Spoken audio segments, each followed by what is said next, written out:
Sarah Jenkins pulled her curly black hair into a neat bun as she hurried through the bright hallways of Atlanta General Hospital. She was running 5 minutes late for her shift in the rehabilitation ward, something that rarely happened in her 7 years as a nurse. The morning traffic had been terrible, and her usual coffee shop was unexpectedly closed. "Good morning, Sarah," called out Nancy, the head nurse, as Sarah rushed to the nurse's station. "We have a new patient in room 415. He was transferred from St. Mary's yesterday evening." Sarah nodded, quickly checking the patient files on her tablet. The new patient's name was Michael Thompson, a 32-year-old former architectural engineer. 2 years ago, he had suffered a severe spinal cord injury in a construction site accident. Sarah's heart felt heavy as she read that he had lost the ability to walk and now relied on a wheelchair. As she approached room 415, Sarah heard someone laughing. It was a warm, genuine sound that made her pause outside the door. She wasn't used to hearing such joyful laughter in the rehabilitation ward, especially this early in the morning. "I'm telling you, that's exactly what happened," a male voice said, followed by more laughter. Sarah knocked gently and entered the room. The sight that greeted her was unexpected. A handsome man with bright green eyes sat in a wheelchair by the window, sharing what seemed to be a funny story with Tom, the physical therapy assistant. His brown hair was slightly messy, and his smile lit up his entire face. "Good morning," Sarah said, stepping into the room. "I'm Sarah Jenkins, and I'll be your primary nurse during your stay with us." Michael Thompson turned his wheelchair to face her, and for a moment, Sarah felt caught in his friendly gaze. "Well, good morning, Sarah. You're just in time to hear about my great escape from St. Mary's," he said with a playful wink. Tom chuckled and stood up. "I'll leave you two to get acquainted. Mr. Thompson sure knows how to tell a story." He patted Michael's shoulder as he left the room. "Please call me Michael," he said to Sarah. "Mr. Thompson makes me sound like my father." As Sarah checked his vital signs and reviewed his morning medication, Michael told her about his great escape from St. Mary's Hospital. It turned out to be a funny story about him accidentally getting lost in the hospital corridors while trying to find the cafeteria, ending up in the children's ward, and being recruited by the kids to join their art therapy session. "So there I was," Michael said, gesturing with his hands, surrounded by 5-year-olds, trying to draw a unicorn with glitter pens. Sarah couldn't help but laugh. It was refreshing to meet someone who could find humor in difficult situations. As she worked, Michael shared more about himself. Before his accident, he had been designing eco-friendly buildings in Atlanta. Now, he was learning to adapt his skills to create accessible spaces for people with disabilities. "The accident changed my life," he said, his voice becoming more serious, "but it also opened my eyes to how many buildings aren't designed with everyone in mind. I want to change that." Sarah was impressed by his positive attitude. Many patients she had cared for struggled with depression and anger after similar injuries, but Michael seemed determined to turn his experience into something meaningful. As she checked his physical therapy schedule, Michael asked about her background. Sarah told him about growing up in Atlanta with her parents who owned a small bookstore and how she had always wanted to help people, which led her to become a nurse. "A bookstore?" Michael's eyes lit up.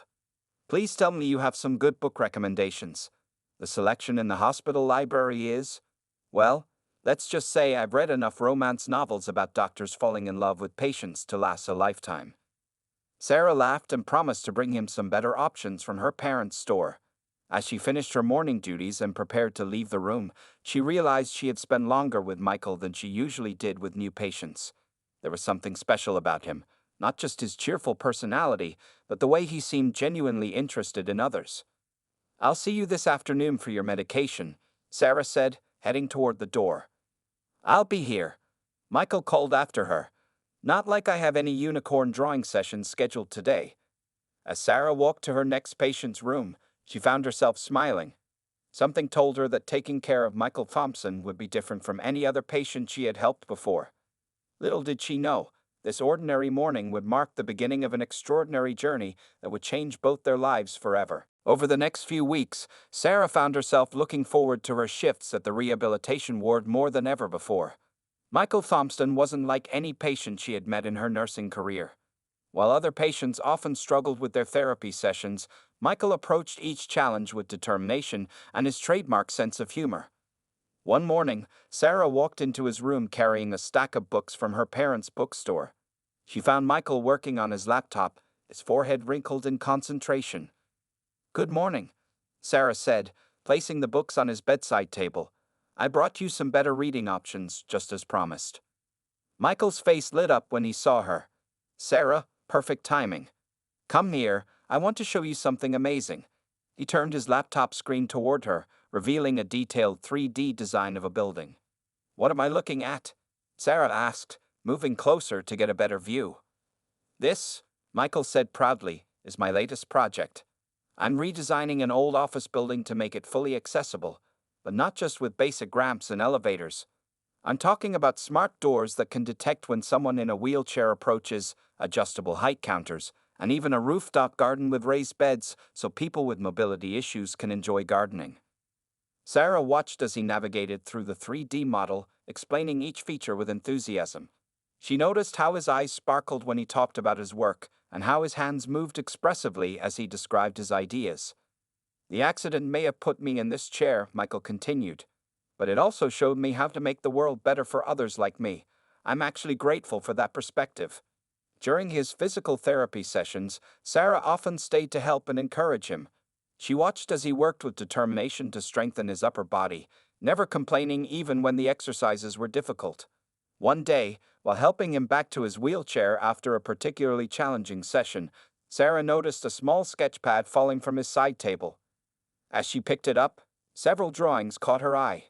They were beautiful sketches of the hospital garden, but with subtle changes: wider paths, comfortable seating areas, and an accessible water feature. "These are beautiful," Sarah said, carefully handling the sketches. "You've really thought about every detail." Michael wheeled closer to her. "I sketch during my free time. It helps me think." He paused, then added softly, "Before the accident, I never really paid attention to how challenging simple things could be for some people. Now, I see opportunities for improvement everywhere." Their conversations grew longer and more personal as days passed. Sarah told him about her struggles as one of the few black nurses when she first started at the hospital, and how she had worked twice as hard to prove herself.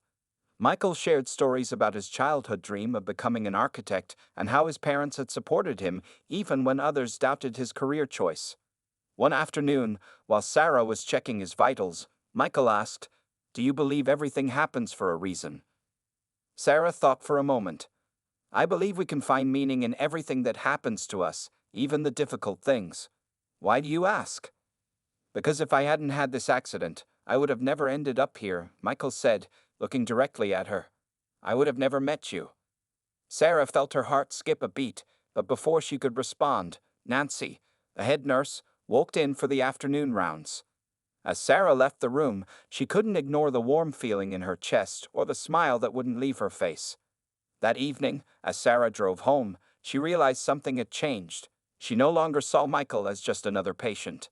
His courage, his kindness, and his ability to find joy even in difficult situations had touched her heart in a way she hadn't expected. But Sarah also knew that as his nurse, she had to maintain professional boundaries. Still, she couldn't help but wonder what might happen when Michael completed his rehabilitation. Would their connection survive outside the hospital walls? And more importantly, was she ready to face the challenges that such a relationship might bring? Little did Sarah know, Michael was lying awake in his hospital bed, thinking about her too, and gathering the courage to ask her a question that would change both their lives forever. The day Michael was scheduled to be discharged from the hospital, Sarah felt a mix of emotions she couldn't quite explain. She was happy about his progress, but the thought of not seeing him every day made her heart heavy. As she walked to his room for the final checkup, she found him already dressed, sitting in his wheelchair by the window. "So, this is it," Michael said with a smile that didn't quite reach his eyes. "My great escape from Atlanta General. Though I have to admit, this place grew on me." Sarah checked his vital signs one last time, trying to keep her hands steady. "You've made amazing progress, Michael. Your determination has inspired a lot of people here." Michael caught her hand as she was removing the blood pressure cuff. "Sarah, wait, there's something I need to ask you before I leave." Sarah's heart started beating faster. "What is it?" "Would you like to have coffee with me sometime?" Michael asked, his confident smile replaced by a nervous one. Not as a nurse and patient, but just as Sarah and Michael. For a moment, Sarah stood frozen. She had thought about this possibility but hadn't expected him to actually ask.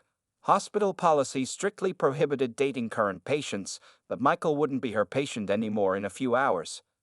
I know it's a lot to ask, Michael continued quickly, filling the silence. And I understand if you don't want to mix professional and personal life. But I'd really like to get to know you better, outside these hospital walls. Sarah found herself smiling. I'd like that, Michael. I'd like that very much. The following Saturday, Sarah met Michael at a small coffee shop near the hospital. She had spent extra time getting ready, choosing a yellow sundress that her mother always said brought out the warmth in her dark skin. When she arrived, she found Michael already there, wearing a blue button-down shirt that made his green eyes stand out. You look beautiful, Michael said as she approached his table. He had managed to position his wheelchair at a regular table, refusing to let his disability define their first date. They talked for hours, losing track of time.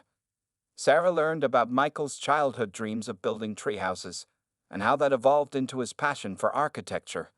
Michael listened intently as Sarah shared stories about growing up in her parents' bookstore, surrounded by stories and dreams. You know what's funny? Michael said, stirring his second cup of coffee. When I had my accident, I thought my life was over. I was angry at the world, at myself, at everything. But now, I can see it was just a different beginning. Sarah reached across the table and touched his hand. You've turned your challenge into an opportunity to help others. That's remarkable. Speaking of helping others, Michael said, his eyes lighting up with excitement, I've been working on a new project. I'm designing accessible homes that don't look like hospitals. Beautiful spaces that work for everyone, whether they use a wheelchair or not. As he showed her the designs on his tablet, Sarah was struck by how passionate he was about his work. His disability hadn't diminished his dreams. It had given them new purpose. Their coffee date turned into dinner at a nearby restaurant, neither wanting the evening to end. As they shared a dessert, Michael told funny stories about his physical therapy sessions, making Sarah laugh so hard she almost choked on her chocolate cake. Can I ask you something? Michael said as they finished their meal. Why did you agree to go out with me? I mean, I'm sure you've had plenty of patients try to ask you out before. Sarah thought carefully before answering. Because you never once treated your disability as a reason why I shouldn't. You're just Michael, the guy who tells terrible jokes, draws beautiful buildings, and happens to use a wheelchair. Michael's eyes softened. And you're just Sarah, the woman who saw me as a person first, not a patient, who laughs at my terrible jokes and makes every day brighter just by being there. As they left the restaurant, the setting sun painted the sky in beautiful shades of orange and pink. Sarah pushed Michael's wheelchair along the sidewalk, both of them comfortable in their shared silence. Something had shifted between them, a connection deeper than either had expected to find. When they reached Sarah's car, Michael took her hand. Would it be okay if I asked you out again? Sarah's heart fluttered. I think I'd be disappointed if you didn't. As she drove home that evening, Sarah couldn't stop smiling. She knew that dating someone with a disability might bring challenges, and some people might not understand. But in her heart, she knew that what she and Michael shared was worth any obstacle they might face. After 3 months of dating, Sarah and Michael faced their biggest challenge yet, telling their families about their relationship. Sarah decided to start with her parents, inviting them to Sunday dinner at her apartment. She spent the whole morning cooking her mother's famous jerk chicken recipe, wanting everything to be perfect. Baby, are you sure about this? Sarah's mother, Patricia, asked as she helped set the table. She had arrived early, claiming she wanted to help with dinner, but Sarah knew her mother too well. Being with someone in a wheelchair, it's not going to be easy. Sarah put down the plates she was holding. Mama, Michael is more than his wheelchair. He's kind, intelligent, and he makes me happy. Isn't that what matters? Before her mother could respond, there was a knock at the door. Sarah's father, James, walked in, followed by Michael. Sarah had deliberately asked Michael to arrive with her father, hoping it would help break the ice. Look who I found in the parking lot, James said, his face unreadable. Michael wheeled himself into the apartment, a bouquet of yellow roses in his lap. These are for you, Mrs. Jenkins, Michael said, offering the flowers to Patricia. Sarah told me they're your favorite. Patricia took the flowers, her expression softening slightly. "Thank you, that's very thoughtful." During dinner, Michael charmed them with stories about his architectural projects and his plans to make buildings more accessible.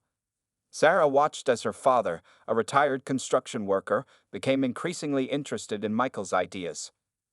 "So you're telling me," James said, leaning forward, "that you can design a house that works for everyone, wheelchair or not, and it still looks beautiful?" Michael's eyes lit up. "Exactly. Universal design isn't about making special accommodations. It's about creating spaces that work for everyone."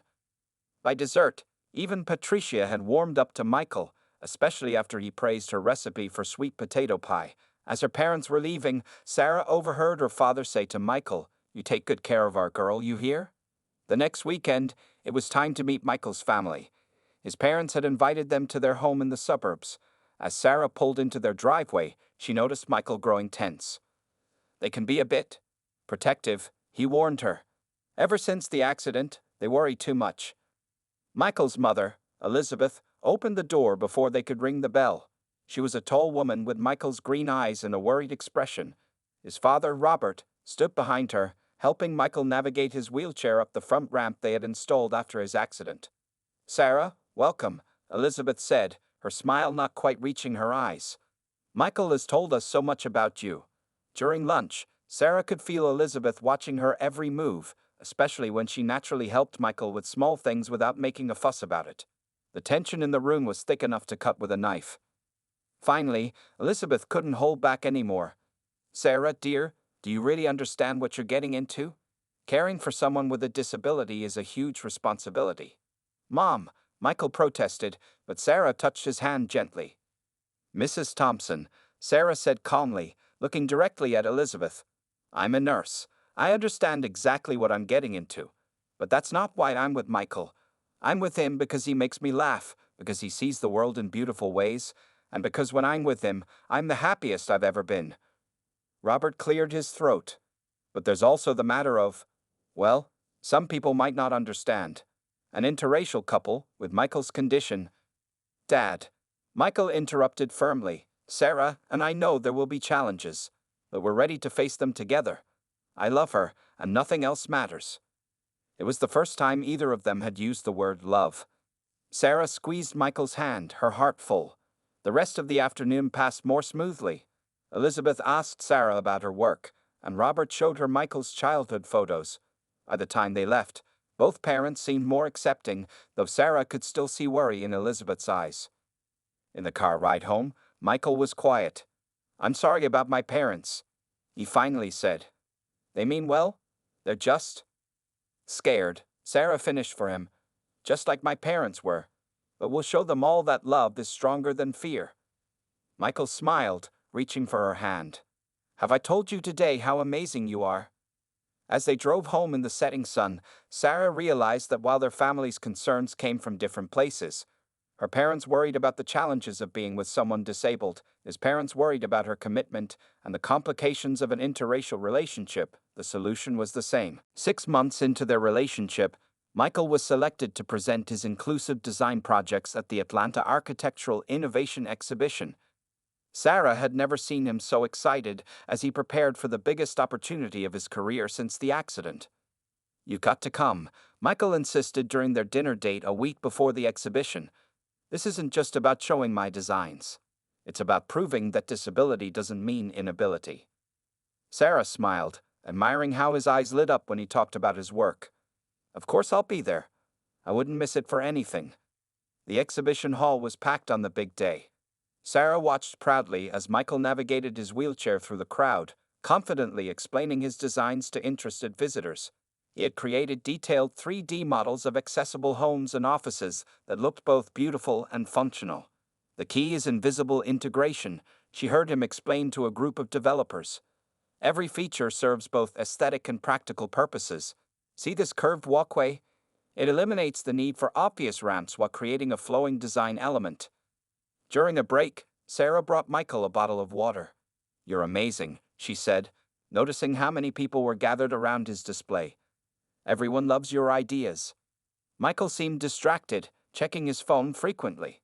"Thanks. Could you help me get to the garden terrace? I need some fresh air. Sarah pushed his wheelchair through the glass doors onto the terrace, which overlooked the city's skyline. The setting sun painted the sky in beautiful shades of orange and pink. To her surprise, the terrace was empty except for a photographer who seemed to be taking pictures of the cityscape. Sarah, Michael said, turning his wheelchair to face her. Remember when we first met, and you asked me about my great escape from St. Mary's Hospital? She laughed. Of course, you got lost and ended up drawing unicorns with the kids. Well, I wasn't entirely honest, Michael admitted. I didn't get lost that day. I was actually trying to avoid being transferred to another hospital because I had fallen in love with the view from my window. But now I realize it wasn't the view I fell in love with. It was the hope of seeing the beautiful nurse who made me believe in second chances. Sarah's heart began to race as Michael reached into his jacket pocket. The photographer had stopped taking pictures of the skyline and was now pointing the camera in their direction. These past 6 months have been the happiest of my life, Michael continued, his voice filled with emotion. You never saw my wheelchair as a barrier. You saw me for who I am, and you helped me see that too. You showed me that love has no limitations. With slightly shaking hands, he pulled out a small velvet box. My life changed forever the day of my accident, but it changed even more the day I met you. I don't want to spend another day without you by my side. Sarah felt tears forming in her eyes as Michael opened the box, revealing a beautiful diamond ring with supple rose gold accents, her favorite. Sarah Jenkins, Michael said, looking up at her with those green eyes she had fallen in love with, will you marry me? For a moment, Sarah couldn't speak. She thought about their journey, from nurse and patient to friends to lovers. She thought about the challenges they'd faced and overcome together. She thought about their families, who had gradually accepted their love after seeing how happy they made each other. Yes, she finally managed to say through her tears. Yes, I will marry you. As she bent down to kiss him, the photographer captured the moment, Sarah in her yellow dress, Michael in his wheelchair, both of them glowing with happiness against the backdrop of the sunset. Neither of them noticed the small crowd that had gathered at the terrace doors, including several exhibition attendees and even some of the developers who had been interested in Michael's designs. The moment was perfect in its own way, not despite Michael's wheelchair, but including it as part of their love story. As Sarah slipped the ring onto her finger, she knew that this was just the beginning of their journey together. I have one more surprise, Michael said, wiping away his own tears of joy. The photographer isn't just here for the exhibition. I hired him to capture this moment because I wanted to remember it forever. Little did they know that this photograph would soon touch hearts across the world, becoming a symbol of love that transcends all boundaries. But in that moment, all that mattered to them was each other and the promise of a future together. The morning after their engagement, Sarah woke up to her phone buzzing nonstop. At first, she thought it was just friends and family responding to their engagement announcement. But then she saw a message from her best friend Lisa with a link. Oh, I'm Sarah, you're trending. Sarah clicked the link with confusion. There it was. The beautiful photograph from their proposal had been shared by a popular social media account celebrating love stories.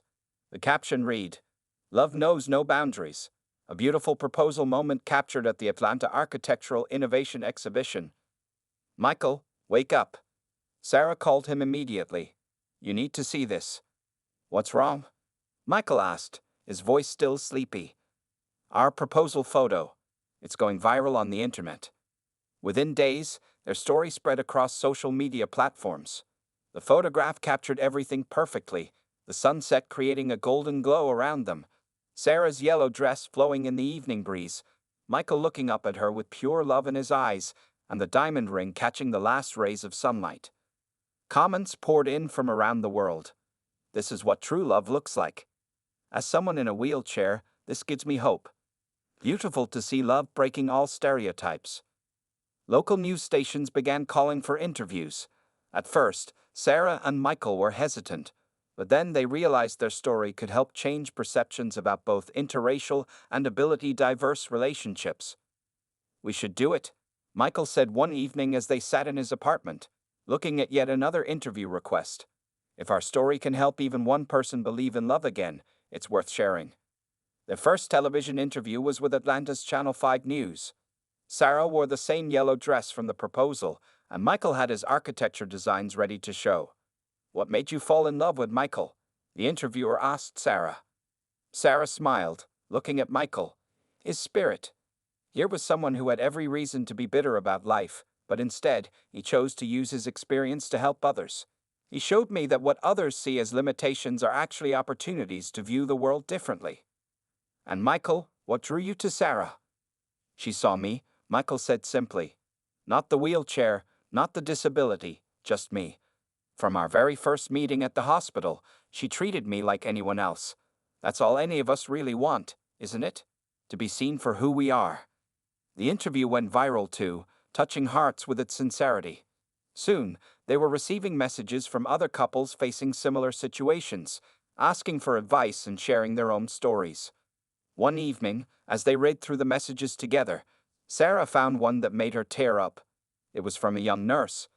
I've been dating someone in a wheelchair for 6 months, but was afraid to tell my family. Your story gave me courage. I showed them your interview, and it helped them understand that love is love. Their parents were amazed by the response too. Sarah's mother, Patricia, who had initially been worried about the challenges, now proudly shared their story with everyone at her church.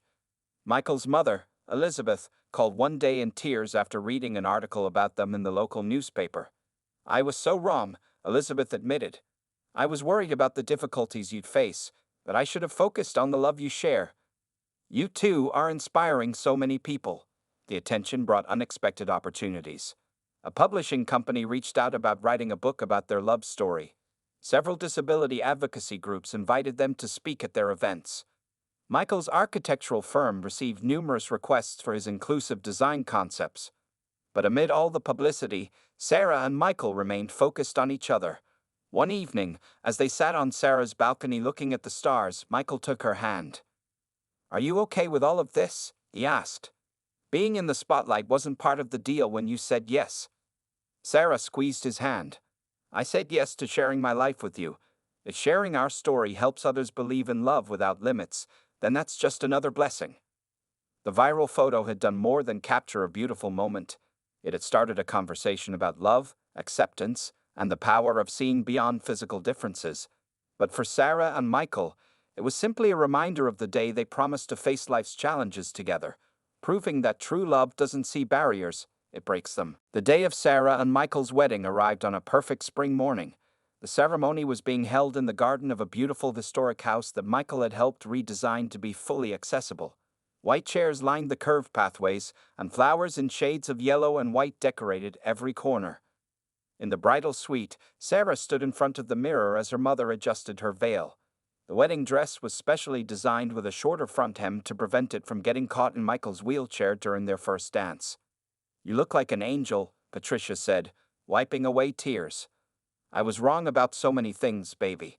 Michael is the best thing that could have happened to you.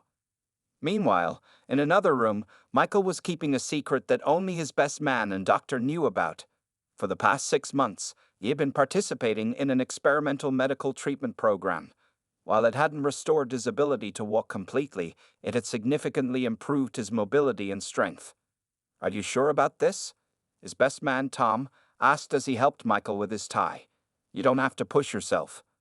Michael smiled confidently. I've been practicing for months.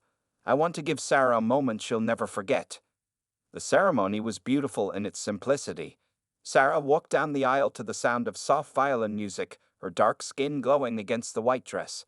Michael waited for her at the altar, looking handsome in his navy suit, his wheelchair decorated with the same flowers that lined the aisle. Dearly beloved, the minister began, we are gathered here today to witness a love that reminds us all that the heart sees no barriers. Their vows were personal and heartfelt. Sarah went first, her voice strong and clear. Michael, you showed me that love isn't about what a person can or cannot do. It's about how they make you feel. And you make me feel like the luckiest woman in the world. Michael's voice shook slightly as he spoke. Sarah, you came into my life when I thought I had lost everything. You showed me that what others saw as an ending was actually a beautiful beginning. I promise to spend every day trying to be worthy of the love you've given me. After they exchanged rings and were pronounced husband and wife, the guests moved to the reception area. The space had been carefully designed to allow easy movement from Michael's wheelchair while maintaining an elegant atmosphere. As the time for their first dance approached, Michael whispered to Sarah, I have a surprise for you." Before she could ask what he meant, Tom and Michael's physical therapist approached with what looked like specially designed mobility braces. Sarah watched in amazement as they helped Michael attach them to his legs. "What's going on?" she asked, her heart racing. "Remember when I had all those extra therapy sessions?" Michael smiled. "I was preparing for this moment." With Tom's help, Michael slowly rose from his wheelchair. A collective gasp went through the room. Sarah covered her mouth with her hands, tears forming in her eyes. "May I have this dance, Mrs. Thompson?" Michael asked, standing with the support of his braces. The music began to play, At Last by Etta James, as Michael took Sarah in his arms. While he couldn't move much, they swayed together in a small circle, Sarah supporting him as naturally as she had done since the day they met. There wasn't a dry eye in the room.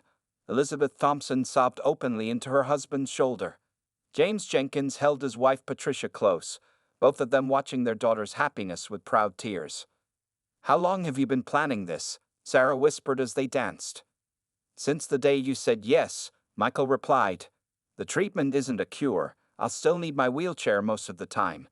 But for this moment, I wanted to hold you the way I've dreamed of." After the dance, as Michael returned to his wheelchair, the room erupted in applause. But he only had eyes for Sarah, who knelt beside his wheelchair and kissed him, not caring that her mascara was running from happy tears. The rest of the reception was filled with joy, laughter, and love. Their viral proposal photo was displayed prominently, alongside new pictures from the ceremony. But the most beautiful image was the one captured during their first dance, Sarah and Michael, holding each other close, proving once again that love finds a way to overcome any obstacle. As they cut their wedding cake together, Sarah looked at her new husband and whispered, "You never stop surprising me." Michael squeezed her hand and smiled.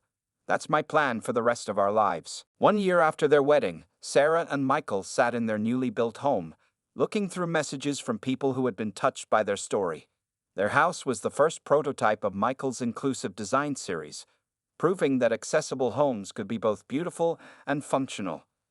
"Listen to this one," Sarah said, reading from her tablet. "Dear Sarah and Michael, your story inspired me to start my own architectural firm focusing on universal design. I'm a wheelchair user too, and thanks to you, I finally found the courage to follow my dreams." Michael wheeled over to where Sarah sat on their custom height sofa. "That's the 5th architect this month who's been inspired to focus on accessible design. Maybe we should do something more with this." Sarah looked at her husband thoughtfully. "What do you have in mind?" "I've been thinking," Michael said, pulling out his laptop. "What if we started a foundation? We could help other couples like us, provide scholarships for architects interested in universal design, and maybe even fund research for mobility treatments." The idea took root quickly. Within months, the Thompson-Jenkins Foundation for Inclusive Living was born. They used the publicity from their viral proposal photo and wedding dance to raise awareness about their cause. Sarah continued her nursing work part-time while helping Michael manage the foundation. Their first major project was a series of workshops called Love Without Limits, where they invited couples facing similar challenges to share their experiences. The workshops addressed everything from practical daily living tips to handling social prejudices. "Remember how scared our parents were at first?" Sarah asked during one session. "Now my mom calls Michael for advice more often than she calls me." The audience laughed, particularly one young interracial couple where the boyfriend used a wheelchair. They had driven 6 hours to attend the workshop, saying Sarah and Michael's story had given them hope. Michael's architectural firm expanded to include a division specifically focused on universal design. He hired other architects with disabilities, believing that personal experience led to better design solutions. Sarah's medical background proved invaluable in understanding the practical needs of people with various disabilities. One evening, as they prepared for a foundation event, Sarah found Michael in his home office, looking at their proposal photo that had gone viral. "Penny for your thoughts?" she asked, placing her hands on his shoulders. "I was just thinking about how far we've come," Michael said, holding her hand. "Remember when your mom was worried about you marrying someone in a wheelchair? Now she's our foundation's biggest supporter." Sarah smiled. "And remember how your mom worried I wouldn't stick around? Now she tells everyone that her son married a nurse who helps other couples find their happiness. Their work began attracting attention from major media outlets. A documentary filmmaker approached them about sharing their story, focusing not just on their romance but on the positive changes they were creating in the world. "We're not just building accessible houses anymore," Michael explained during the documentary interview. "We're building communities where everyone feels welcomed and valued." Sarah added, "Love showed us that differences don't have to be barriers. Now we're helping others see that too." The foundation started offering grants to businesses wanting to become more accessible.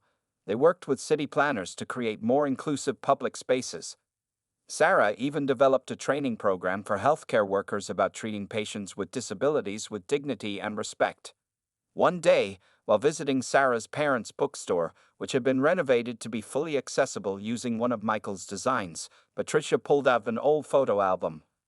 "Look what I found," she said, showing them a picture from Sarah's nursing graduation. "Who would have thought that my daughter's career choice would lead to all of this?" "All what?" Sarah asked, looking around the store where a group of kids, including one in a wheelchair, were having a reading session in the newly designed children's corner. "This," Patricia gestured broadly. "You and Michael haven't just built a life together. You've shown people how to build a better world." That night, as Sarah and Michael sat on their accessible patio watching the sunset, similar to the one during their proposal, Michael turned to his wife. "Do you ever regret any of this? The publicity, the foundation work, all the responsibilities?" Sarah leaned down to kiss him. "Never. That viral photo didn't just capture our love story. It captured the beginning of something bigger than us. We're not just living our happily ever after, we're helping others find theirs too." Michael smiled, taking her hand. "You know what the best part is? This is still just the beginning." And he was right. Their story had evolved from a simple tale of nurse and patient to a movement that was changing lives.